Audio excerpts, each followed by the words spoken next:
welcome to that Grief Relief podcast. My name is Katie Overy, and this is the first ever Zoom Grief Relief podcast. And I'm really excited to be joined by what looks like a professional with a microphone and an amazing setup as well. I look like I'm in some kind of cave, but I'm just in my home studio. So, Aisling Prendergast, you are a psychologist and community services lead, I've got written down here, at the fantastic Lighthouse Arabia. Thank you so much for taking the time to speak to me. Oh, thank you so much for having me. It's such an honor, honestly. And I think we both agree with these things, that it's just so important to talk about grief, isn't it? And just so important to get it out there, and not in the really scary, overwhelming way. I think that a lot of us have thought about grief for so long. I think things like this are just so important. They really are. Good. I'm so pleased. I'm really pleased, and I'm pleased that I reached out to have to give a big thank you to Tish Tash, because they've connected us. Because so many of my guests that I've spoken to already, or even just friends and family, it's Lighthouse Arabia. And even I was out yesterday mentioning that we were going to be speaking today, and so many people talking about what you guys have done during COVID-19 and the lockdown and the supports you've been able to give. So big thumbs up for Lighthouse Arabia there. Aisling, tell me first of all your background and how you got into it and made you this wonderful support system that you are.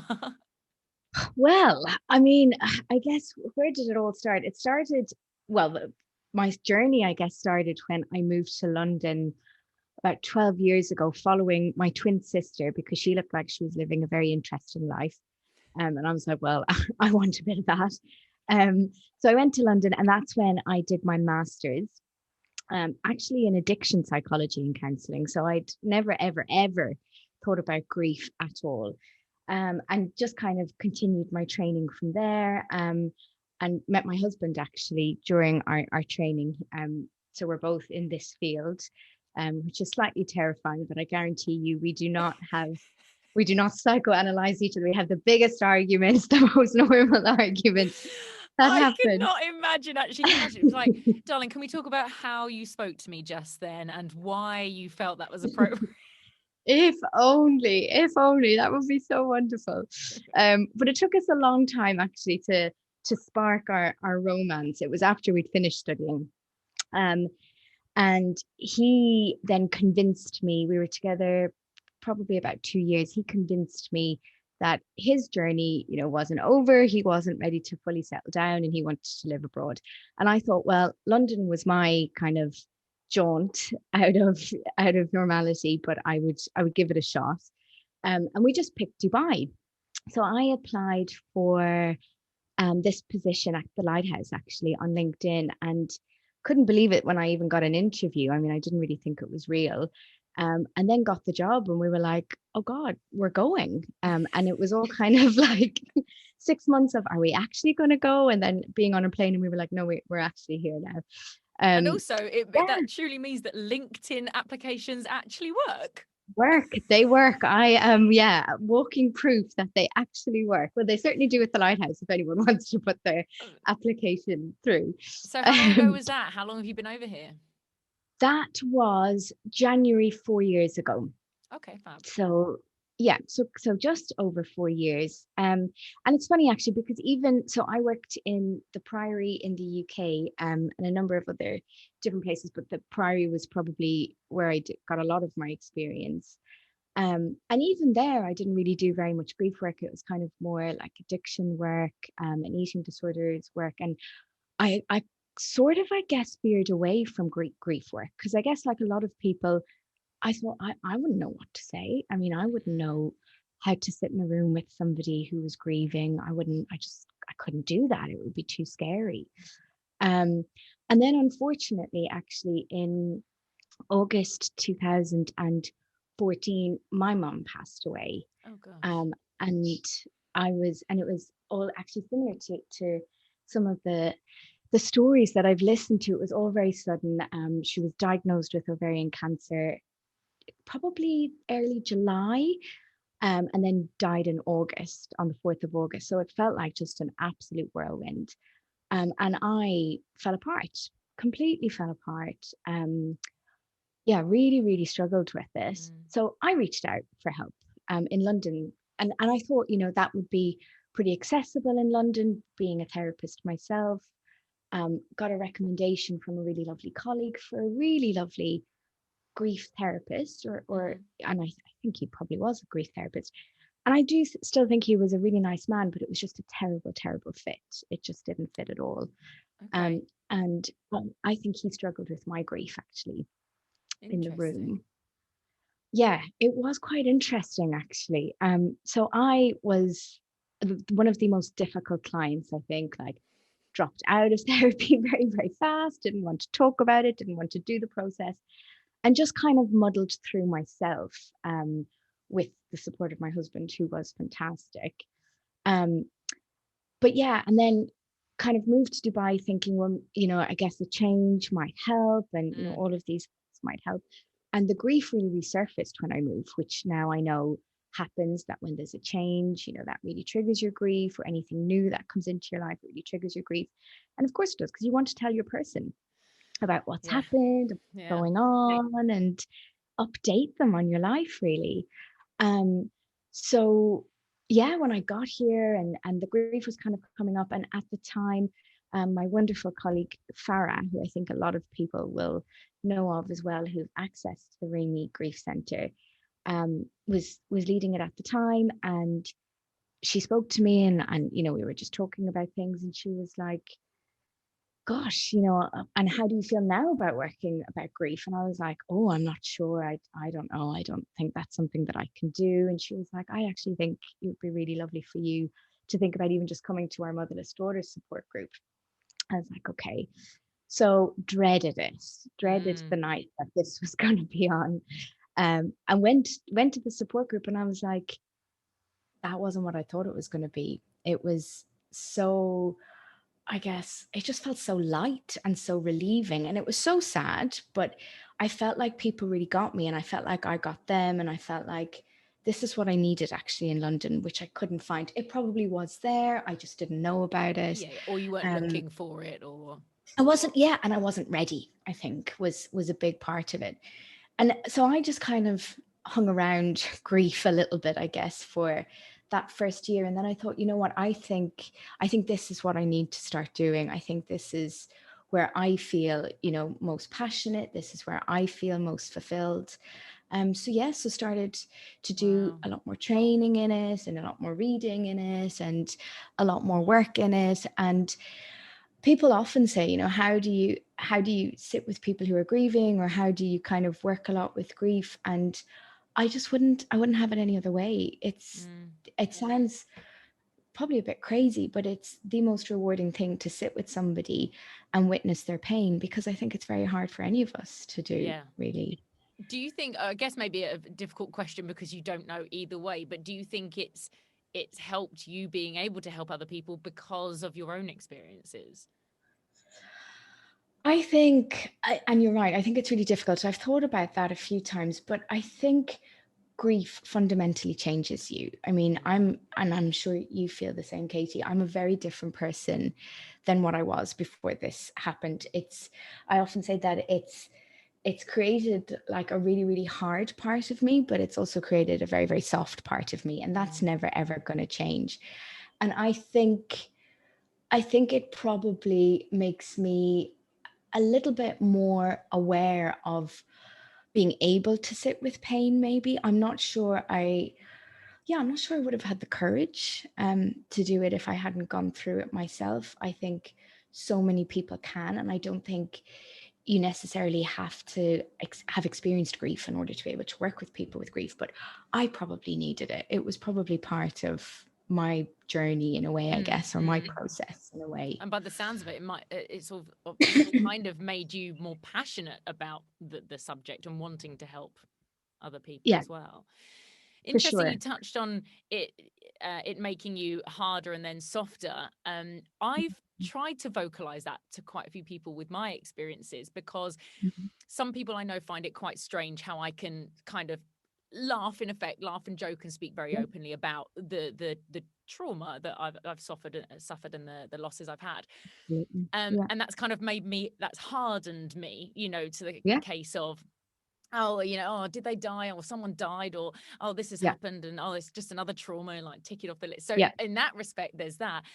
But yes, it's made me so much softer in terms of, the love I feel for people now, and the gratitude I have for my friends and my family. And it's a really strange dynamic that happens, because on one hand, I think I'm a hard-nosed cow, on the other hand, I'm like, God, no, I just love everything and I enjoy every day. And well, and because you've experienced how fragile it is, and how like some stuff just doesn't really matter anymore. You're like, you know what, I don't have any patience or tolerance for stuff like that, because that doesn't matter. But I know that this really does matter. Yeah, that's true. Oh God, no, that I still got to work on. I'm a bit too highly strung for some things. Aisling, so with regards to the main reason I wanted to have a chat with you was because something that's come up on a number of episodes from the podcast so far is that, I was going to say that dreaded phrase. It's not that dreaded phrase, but it's a very, I think, overused and misunderstood, I can't get my right words out, which is the grieving process. So just straight off the bat, I'm not going to go in for it. I would like to know from you, what is the grieving process? And I wish and I think this is why we have this saying, the grieving process. I wish I could give you a magic answer and say, well, it will happen like this at this period and this at that period, and give the magic formula. And there is no magic formula, because it's so different for everyone. And I think, that's so clear from the people you've spoken to as well, that there's similarities, but there's obviously big differences, because even though, two people may have lost their mom, or two people may have lost, a very similar relationship status, the relationship itself is going to be very different. So therefore the process is going to be really different. And we talk a lot about, grief being like a fingerprint. Really, it's never ever going to be the same. And we, you're right, we hear a lot about the 5 stages of grief, or like you said, the 7 or the 22 stages of grief. If you Google it, there's a different answer every 5 minutes. It's crazy. And I think, part of that, well, first of all, the 5 stages of grief were written by Kubler-Ross for somebody who had been diagnosed with a terminal illness. So not actually somebody who had been bereaved. But of course, when somebody dies, your whole world is shattered. You have no idea what way is up. And you just want to know, what's this going to look like? How am I going to get some control back? What's going to happen next? So I think we latch on to these kind of formulas in a way, I guess, to help us feel some sort of anchor. But there is, there really is there's definitely no linear process, but there's no one size fits all, and there's no 5 stages. I think we have all of those things, but we have so much more as well. And we talk a lot at the Lighthouse about the tasks of grief rather than the stages of grief. So that talks a lot more about these tasks that will come and go, and they won't go in a linear fashion at all. And this is a lifetime, basically, of how you're going to kind of work through these tasks and navigate through them. The first one we talk about is rationally reconciling that this has happened, because logically you kind of know it's happened, but it's those initial few days when you wake up in the morning and for a split second you think everything's okay, and then it hits you all over again. And that really is your brain just trying to process that this has rationally happened, that it's actually taken place. And that stage lasts, whatever amount of time for anyone. Some people talk about the brain fog for a very long time as well. There's all these different things that happen. So that's kind of the first task we talk about. The second task then is, once you stop waking up with that like stab in your stomach every day, and you actually feel like the depths of sadness, the depths of anxiety, the depths of fear, all of these different things, then allowing that to come and not blocking that off, because I think it's terrifying. So I know certainly most people I've talked to, and I myself tried to block it off. Like, I don't want it to come because I don't know what it's going to look like. I don't know how long it's going to last for. I don't know if it's going to drown me. So that's, I think, a really, really hard part. And that's where we would tend to talk to a lot of people if they're really struggling with that, or people have their people, it doesn't have to be therapy. It's your friends, it's your family, it's whoever works for you. Um, the third task then that we talk about, and again, like I say, these aren't linear, is adjusting your environment without your person. So whether that's like who you are, like we talked about how it fundamentally changes you. So what does that look like for you? What like, how have you changed? Have your friendships changed? Has your patience and tolerance changed? It most likely has. Have your values changed? Has your relationship with religion changed? All of these different other relationships in your life, how have they changed? But also your external world, like probably, for a lot of people now, does it mean that your family home is going to be sold, or you're not going to go back to the same place? Or certainly as expats, when we go home isn't the same when your person isn't there anymore. So all of those things change too. And your spiritual environment. For a lot of people who are maybe religious, like really thinking, well, if there was a God, how would they let this happen to me? Or, what does this mean? And it doesn't mean anything about that relationship. Definitely, that can change again, but all of those things do change. And I think once we then move through or start to consider a lot of those tasks, which will be lifelong, the fourth task is really thinking about how you sort of connect with your person going forward and have that enduring relationship, because you're always going to be somebody's daughter, somebody's sister, somebody's wife, somebody's whatever. They're always going to be that person to you too. So how do you think about that? Is it that you do have a little chat with them, or you listen to their music, or you, I don't know, use the products they used to use? How do you allow that to come back into your life so that it's not like so scary if you see a picture or you hear their song, or any of these reminders that come? But there is absolutely no timeline with this at all. And actually, I think, I hear people saying, so the first year is the worst, isn't it? And I'm not sure.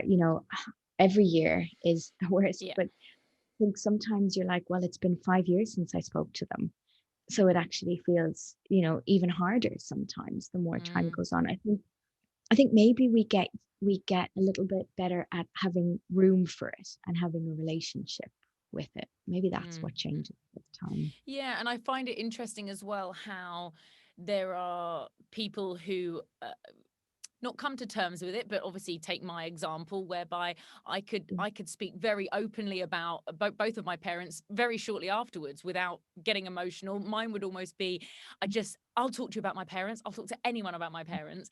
Whereas I also know people who lost a significant other or their person, which I love that expression you use, 20-25 years ago, and yet it's still, the moment there's a mention or anything, you see their eyes go. And it's strange. Before I got into this podcast, I must admit, I was always a bit like, really? Like, like, how are you still upset about it? And just being so ignorant to the fact that not everyone, I knew that not everyone would grieve the way I grieved, but surely over time, does that not ease up? Yeah, absolutely. I mean, and I think this is the part of the work that is really powerful too, and the work that you do too, Katie, is to see the differences in people's journeys and the different ways that they manage it. And I guess being able to sit with them and acknowledge, what it is for them that's really hard, and just allowing them to have that space. Like for you, you say it's so important to keep their memory alive, to keep your parents' memory alive, and talk about them and make sure they're not forgotten. And then for other people, it just makes it so real every time they talk about it, that maybe they're still at that stage of, task one or task two, which is trying to even rationalize that this has happened and then allow the pain. It still just feels too terrifying in a way, which is absolutely common too. Is there the advice that you would give people, again, because this is based on the guests that I've already had on the podcast, whereby so many people just tried to, well, there was Richard, who was from a much older generation, which was very much stiff upper lip, very British, keep calm, carry on. But then also, for example, I mean, even like myself, but Louise and Kat, in terms of, okay, right, well, I'll deal with that kind of in my brain, but I'm going to get straight back to work and I'm just going to carry on with this and I'm going to get into a new project or something. Yeah. Where sometimes, I mean, I would think that that's potentially dangerous, Yeah. for want of a softer word, if you like. But Yeah. Yeah. is there any sort of advice or guidance you would give on that? I think it's really hard, isn't it? Because I guess at the time you're doing what works and you're just trying to get through. And it is really important to have, when you can, structure and routine, but knowing when you're blocking and when you're like really trying to, Okay. yeah, to get away from it. And if that's the case, thinking about what's going to help you to take the space that you need, whether that's therapy or whether that's taking a break out of work if you can, or it's avoiding alcohol, or all of these other things that are going to complicate it. Because the longer that we try to stop grief, the worse it's actually going to get, in a way.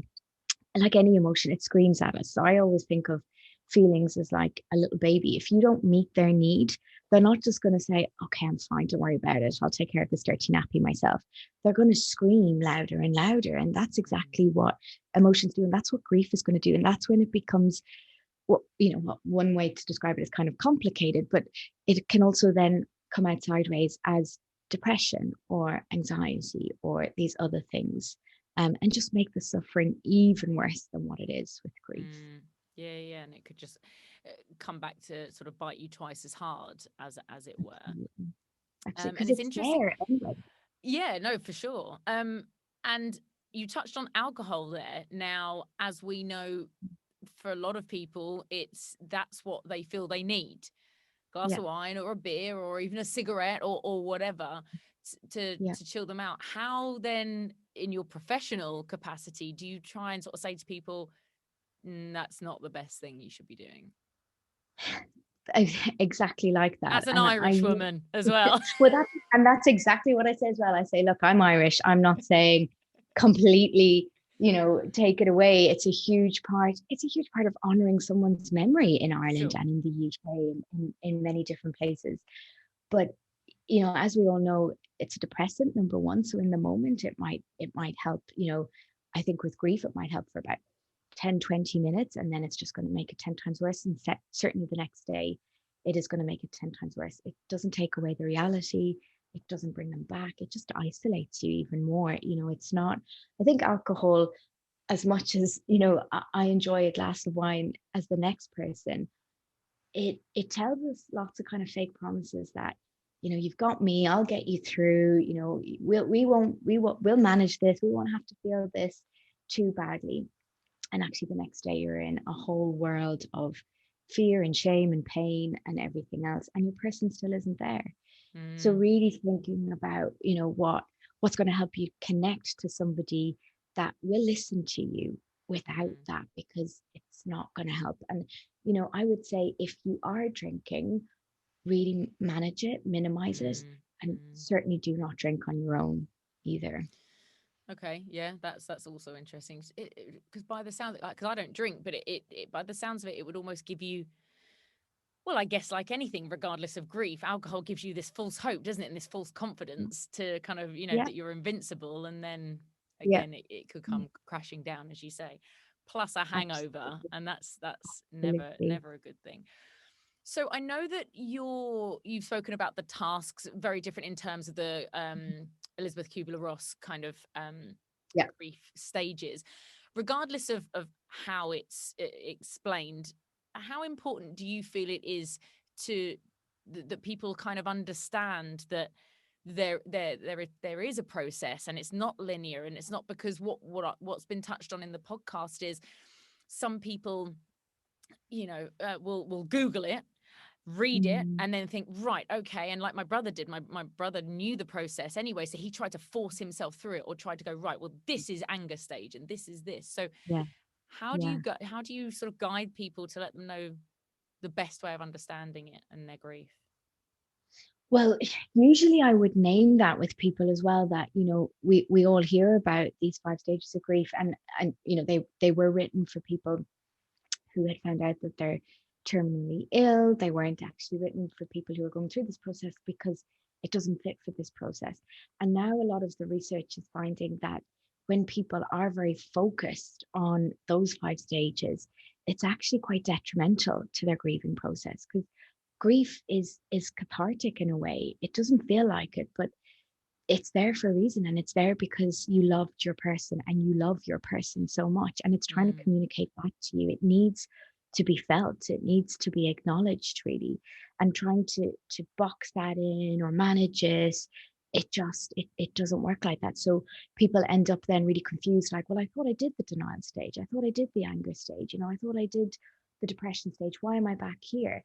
And it's judgment and invalidation and this whole other spiral of, well, I'm just not getting this and I don't want to feel it anymore and I'm fed up with this. And of course, it just leads usually to depression and anxiety and plus lots of other things as well. And quite often social isolation, and really impacts on people's lives. Of course it does, because grief is very isolating. Grief is very, very lonely. It feels like nobody can get this. How is my person not here anymore? But yet the world keeps on going. Like, how is this fair? How is it fair that these really evil people are still alive and my person isn't alive? Yeah, there was that, and as well, whereby, and I was speaking to a lady who I hope is going to come on the podcast, where she found out she had breast cancer, and it's when people, I've done my normal thing now and I can't really vocalize what I'm trying to say.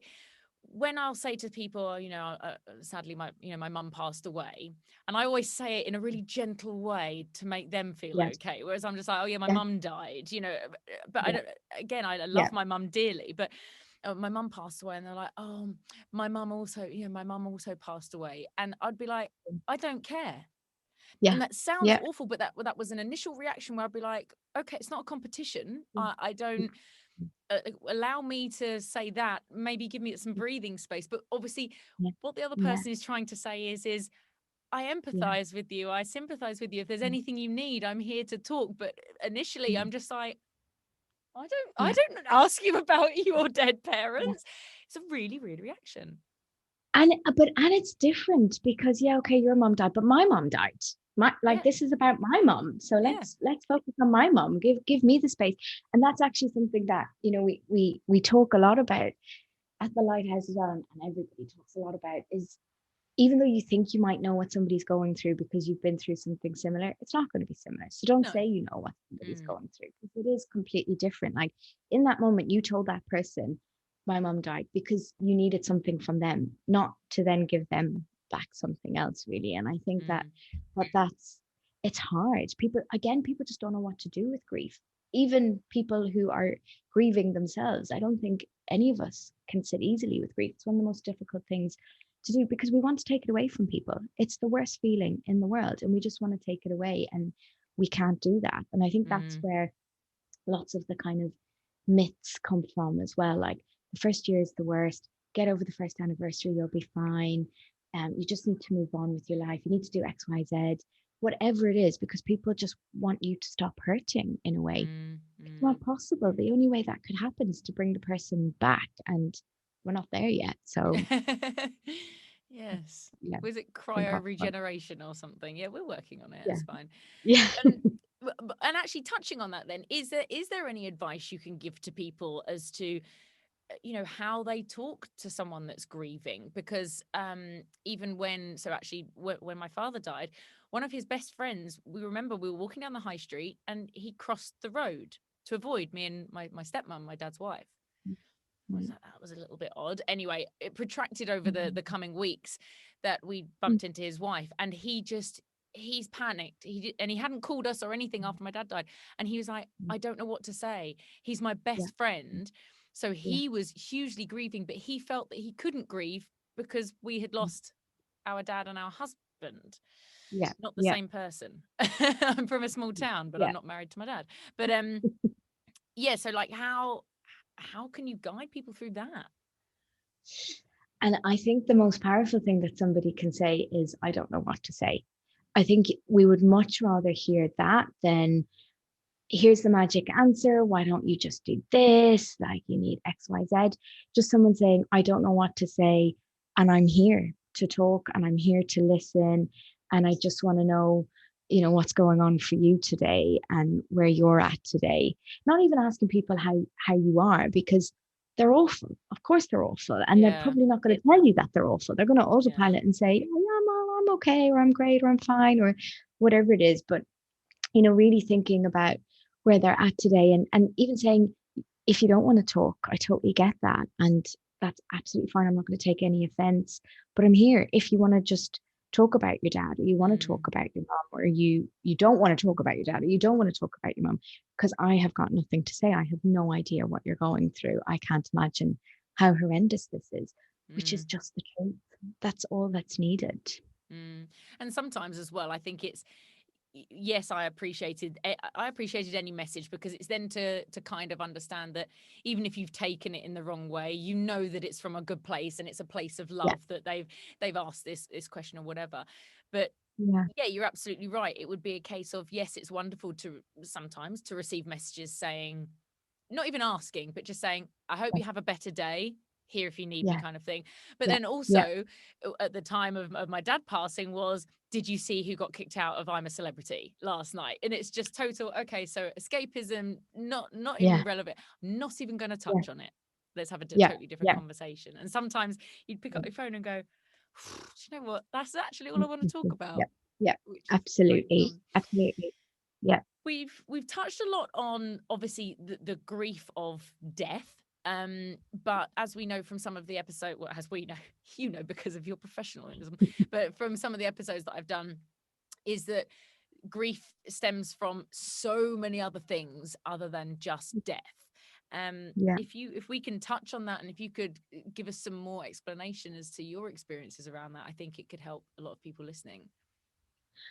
Well, 100%, Katie. And I think we just spoke about as well that it's come up so much this year. I mean, people are grieving so many different things this year. And so I guess in, I don't know, therapy speak, we would call a bereavement like a primary loss, and then any other loss a secondary loss. But that can almost feel really invalidating, because that loss it's very different to a bereavement, but it's so significant as well.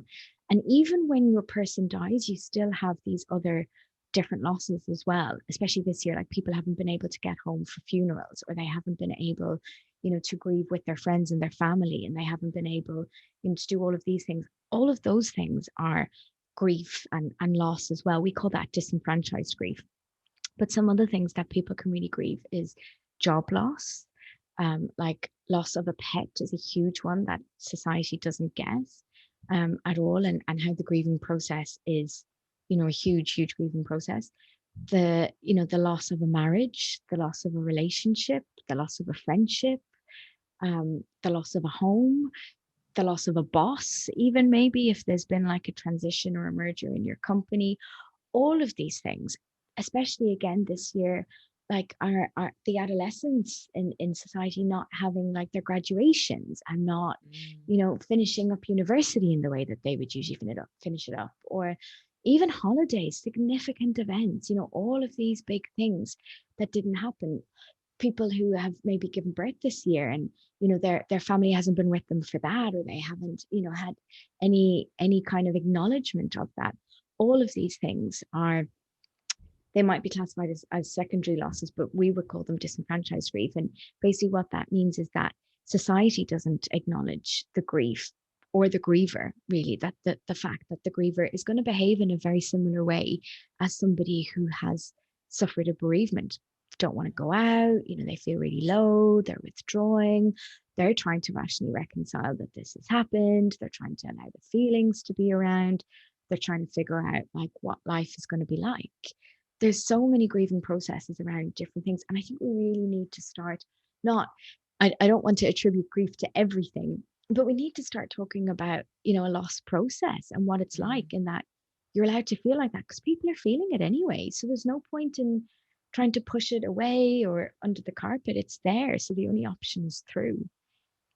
Yeah, it's it's quite interesting there are, I mean, you've mentioned so many more things that people grieve than I'd even known about. And we were speaking just before we hit record, was that about ambiguous grief, where I had a friend of mine, Dominique, on, she grieved the loss of her mother, even though her mother didn't pass away, but her mother started a new life. So and so what's the difference then, if there is one, between ambiguous grief and, did you say, disenfranchised grief, or is it? Disenfranchised. Yeah. So ambiguous grief is where there's uncertainty. So people will, I guess, that saying of getting closure comes up a lot in ambiguous grief, that people essentially haven't gotten closure and may never get closure. And ambiguous grief happens a lot around people, just kind of, I guess, not wanting to be part of their families anymore, becoming estranged from their families, or people going missing, or relationships ending without any explanation, or all of these things that happen. And actually, what was happening at the very beginning of COVID, and what I think is still happening, is that there was no certainty about when this was going to end. There was no certainty about anything, and I think there still is no certainty around lots of things. So there is a lot of ambiguity around about it, and a lot of ambiguity around certain losses that people have had. And people can also feel, that it's an ambiguous loss when they haven't been able to, say, travel home to see somebody who's been sick, or they haven't been able to travel home for funerals, or they haven't been able to engage in their usual mourning rituals. And it does add a layer of complexity onto how you're going to grieve, and onto being able to reconcile what's actually happened, and the layers of the other feelings that happen, and so much confusion. Like, if you don't have a story in your mind of the ABCD that's happened, it's very, very difficult to piece things together and to then try and move forward in any way. And I think that's where people really get stuck around ambiguous loss as well. Some theory talks about eventually, when people are ready, trying to kind of find these unsought gifts, or to create some meaning around that. But that takes a long, long, long time, if it ever happens. And that's not the goal, really. The goal is to take care of yourself, and to think about the tasks of grief first. How do I allow these feelings to come, whatever they are, and validate each part of it, each part of the loss, each part of the feelings, secondary losses, whatever it is. It all needs space, every part of it, which is so overwhelming, for sure. Yeah. Hugely. And even you touched on the fact that society doesn't necessarily accept these secondary losses. But what about if someone is going through them and they don't know that they're almost grieving something? And I think a big one at the moment is job loss. There's a gentleman I was speaking to who lost his job after 25 years due to COVID. And it was, just chop off his arm. He didn't know what to do. To do. Yeah, absolutely. And actually, I think, in the same way that bereavement has that impact, when you have lived your life in a certain way with an assumption of, say, for example, a person that's had a job for 25 years, or even some of the pilots around the world, not just here at the moment, that are, this is my identity. I'm a pilot. This is a solid job. Everybody needs planes. Planes are always going to fly. Surely I will never be out of work. And then this pandemic happens that nobody knows anything about, nobody saw coming at all. And this anchor is gone out of your life, and how you assumed you would always be, or, somebody dies, or it's a bereavement.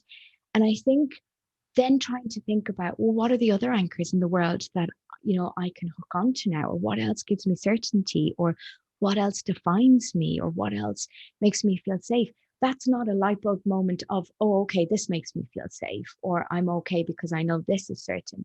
It's such a process. And again, it's a grieving process, and it's about taking the time to acknowledge how big this is. I think if we imagine any grief, any loss as like a bomb going off in your head, and if a bomb went off physically in your life, everything would be in shatters all around you. Your home would be, you wouldn't have a home, you wouldn't know where anything is. Everything would just be chaos. That's what it's like inside your head. So then thinking about how you're going to start sorting things out again, putting things back into the areas that they're meant to be in. Okay, this is what defines family. This is what defines my professional life. This is what defines my values. That's the time it's going to take. It wouldn't take an hour to kind of fix a physical environment. It's not going to take an hour to sort out a huge loss like that. When we've touched on the fact that there is no right or wrong way to grieve, and there's certainly no timeline, is there a point though where, say, someone is grieving, whatever type of grief that is, and it's in a constant state of low moods, which could then enter into depression? So it's sweatpants and bed every day and don't want to get out of bed and things like that. At what point at what point should someone step in and say, I'm now really worried about you? I think at any point people can say that, but certainly I think if their functioning is getting worse, say, 6 to 12 months afterwards, their functioning is getting worse, it's impacting on certain areas of their life, like their relationship, their self-care, their job, all of these things, they're major red flags. If people are obviously talking about not wanting to be here anymore, talking about ending their life, if people are, constantly focusing, I guess, on the grief, but like around a sense of guilt around it, or really struggling to even allow the emotion as well, if there's a lot of substance misuse, including alcohol, any of these things, we would be saying, okay, these are big red flags. And I guess also not being able to see any hope, even if there isn't suicidal thoughts, if they're really struggling, to plan things or look forward to things or engage with things, then we're really, that's when we would start to worry. And we don't want to jump straight away to medication with grief, because the process is there and the feelings need to be there. But antidepressants won't numb people out either. They don't do that. What they can do is help you to, I guess, have a little bit more flexibility in your thinking style, so that maybe you feel more equipped to allow the emotion to come, and more equipped to speak to people to help you allow the emotion to come as well. But certainly anything after 12 months, serious red flag. But before that, for sure as well, we can really start intervening, thinking about 3 to 6 to 12 months. Definitely. I mean, it takes 40 days to adjust to a big transition is kind of the evidence. I would say far longer, because if you think about childbirth, 40 days after childbirth, you are not, in my opinion, anywhere near okay. If you then think about the fact that your anchor has gone, that's going to take months, years to think about. So really think about what's going to help you through that. There's no shame, there's no fear in having to access a psychiatrist and think about medication. If it's going to help you to adjust to what your life is like now and start to find new normals, then surely you're allowed to do that. And to give yourself, it doesn't necessarily mean that you're going to be on this medication every day. It's absolutely, absolutely, just something to help you through that patch. But what advice would you give to someone who is the friend who is trying to make this intervention? And how on earth could you persuade someone that just does not want to know, and they're absolute, in their mind they're fine?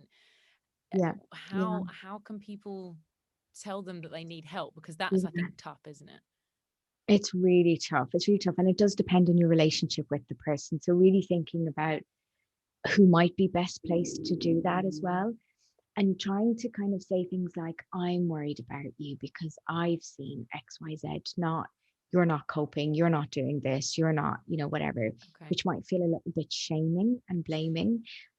So saying it with like, I feel like this, I would really like you to think about this, here's a leaflet for Raymee, or I listened to this podcast, do you want to listen to it? Or I saw this Instagram account, do you want to have a look at it?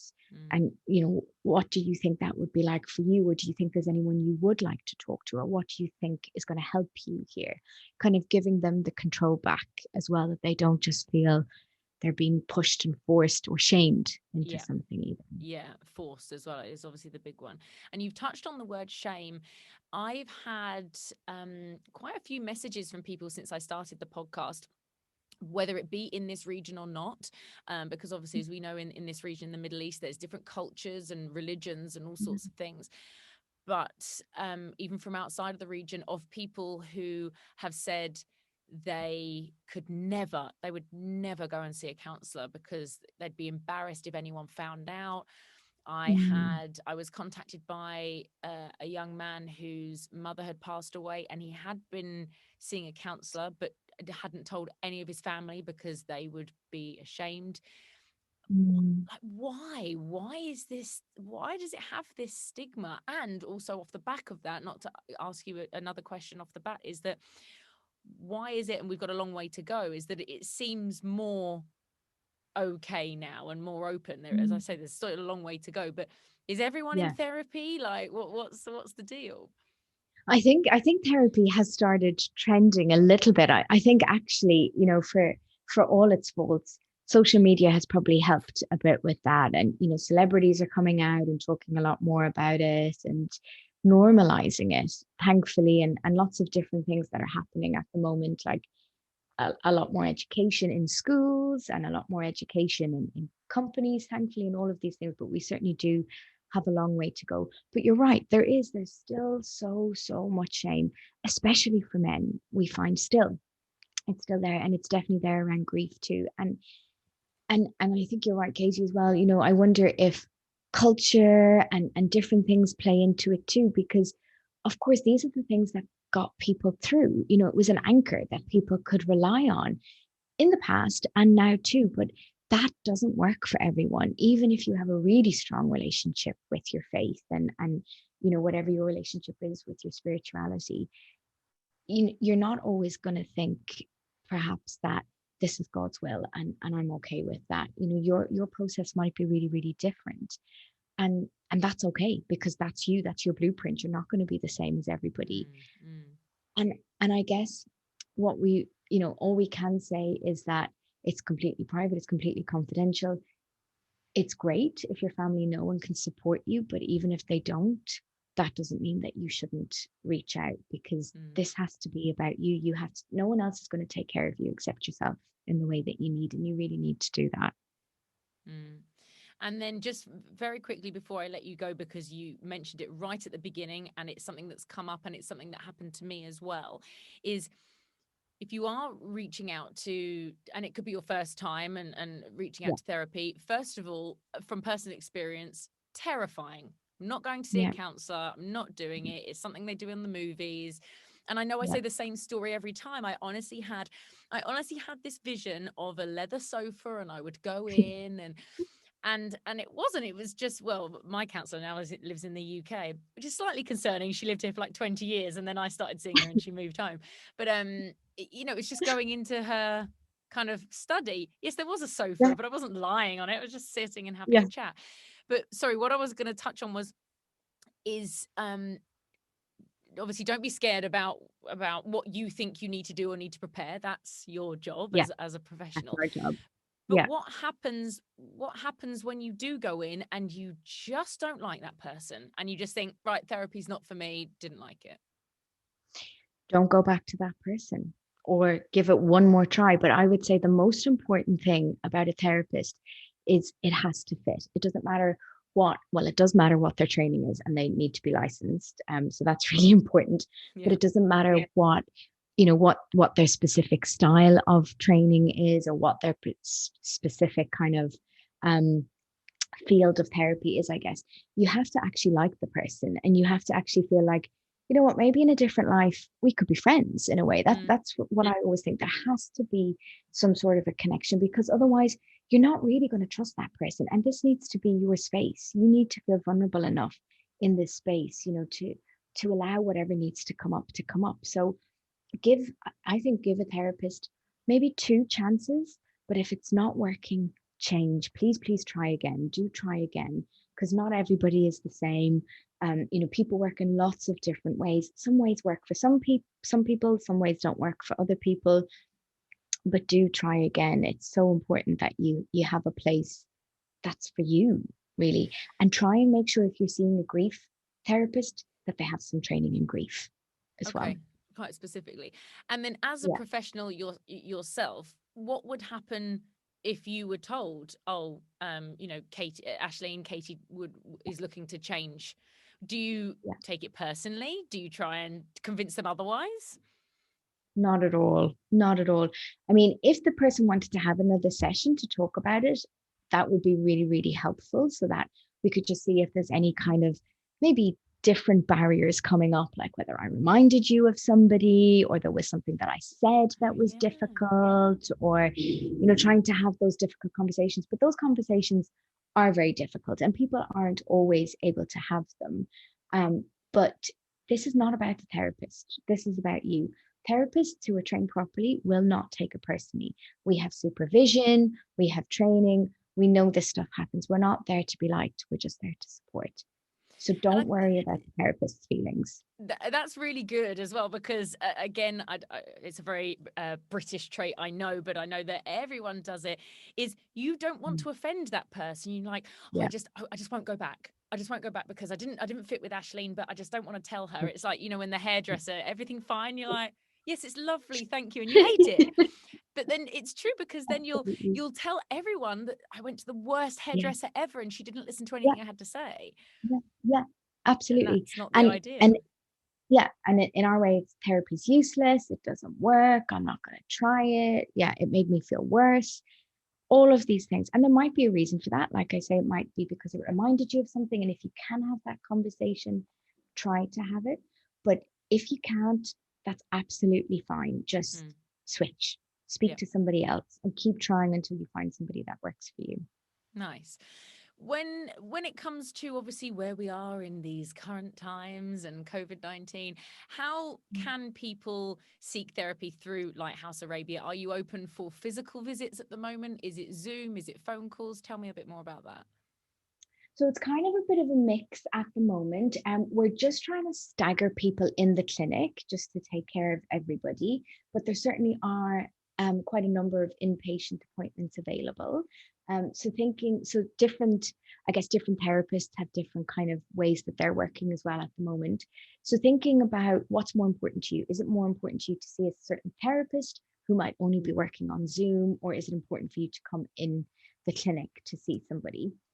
So you probably, might need to think about that first. And then the likelihood is that if you're open to seeing kind of anyone really who, you feel you would click with, then you're likely to get an appointment in clinic faster. But everybody is doing Zoom sessions at the moment. And actually, I think we were talking about it recently. Actually, at the start, it was really, really difficult. Therapists were like holding onto computers like it was a steering wheel. We were like, oh my God, how am I going to work like this? But now we've gotten really used to it, and it really feels like we can connect via Zoom. So that's happening at the moment. So the first thing to do is call our reception, and they will put you in touch with our assessment process, talking you through what it is that you're coming to speak to us about and who would be a good fit for you there. And then taking it from there really, and seeing if the therapist is a good fit for you.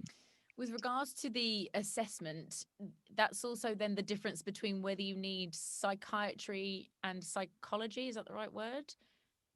What is the difference? Well, the phone assessment is just a really brief couple of questions, but the difference between psychiatry and psychology, so a psychiatrist is a medical doctor who has done training in psychiatry, so they can prescribe medication. And some psychiatrists are also trained in therapy, but the main difference, I guess, is that they are a medical doctor.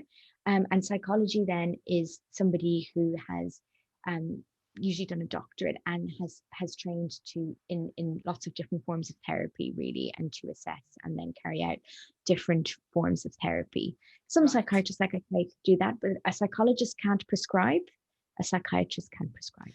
Okay. And then in terms of if someone came to see you, for example, and then you felt that perhaps that they should have a session with a psychiatrist to see if medication was needed, that's then something that you could do within Lighthouse yourself. Absolutely. Yes. So we have 3 psychiatrists here at the moment. who are all wonderful. And it really is, it's my job, it's the therapist's job to really guide you around that as well, and think about it together. It's never that you would be forced into it, or that a decision would be taken kind of without you wanting to do that as well. That's not the role of a therapist. Yeah, and it's not a decision to take lightly at all, or any of this. I've always been very, very pro therapy. Sorry, not always, since I sort of moved into it. And it's interesting that you said about doing it on Zoom, because when I reached out to my psychiatrist, my therapist, I haven't seen a psychiatrist, but when I reached out to her after the trauma I suffered last year, I emailed her and I was like, hey, like, how can we do this? And she said, yeah, we can do it via Zoom. But I felt quite uncomfortable. I was like, I don't know how. I loved being in a physical space with her.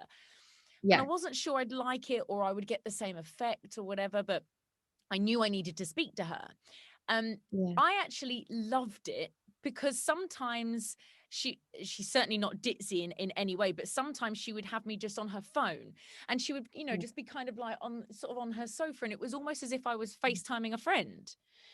And that's what you touched on earlier, and I would consider her my friend. I'm sure she wouldn't, but you know what I mean. And I felt like very comfortable that I could just sit on my sofa and she was sitting on her sofa. And again, I think that's something from my experience to anyone listening, if it helps, is that don't worry about it being through the screen, and you're probably Zooming for 8 hours a day for work and you don't want to Zoom again, but just try it. That's kind of all I would say. This is different. And also, Katie, one thing that I forgot to say is, if specifically people are reaching out for grief, which they probably are, we have an initial free grief consultation. So anybody that has lost a loved one can call us here at the Lighthouse and book in for a free grief consultation, which is a one-to-one session.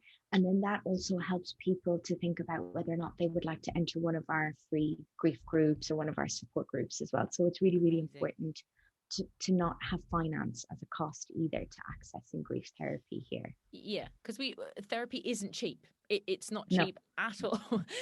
By Jove, therapy is not cheap at all, but it is I believe it's worth its weight in gold, as it were. I will put all of the links wherever they need to be, so that people can connect with Lighthouse, and obviously your details as well, in case they want to speak to you specifically. But I guess for now, Aisling, thank you so much. It's genuinely, I've been really, really looking forward to this chat, to kind of, I say it every episode, I'm not a professional. This isn't, I can only give my guidance, and my guests can only give their guidance as to kind of what's helped them and what's the best thing to do. And as we've said, therapy isn't for everyone, but give it a go. Yeah. That's the first thing that I'd always say, because it does help. Right, I didn't do it in the last episode. I need to tick off boxes. So remember to like and subscribe, and YouTube, and review on Apple Podcasts and things like that. You can follow us on Instagram as well. It's at That Grief Relief Podcast. On Twitter, it's at Grief Relief Pod. And you can email as well, which is thatgriefreliefpodcast@gmail.com, purely because if there's anything that you've heard either myself or Aisling talking about today that's struck a nerve and struck a chord, or you just want to reach out, that's kind of the idea of the podcast. And as I've said, I'm not a professional, but I can certainly point you in the right direction for people that will be there to help you. So thank you so much, Aisling. Thank you. Before you go, when are you due? July, early July. Okay, you've got a little way to go, but you're still working. Still working. All I have to do is sit down, so it's not too much of a hardship, is it? I can go to the end. Well, that's true, although your brain is probably fried as well. Thank you so much for taking the time, and I'll speak to you very soon. Thank you so much, Katie. It was an absolute pleasure.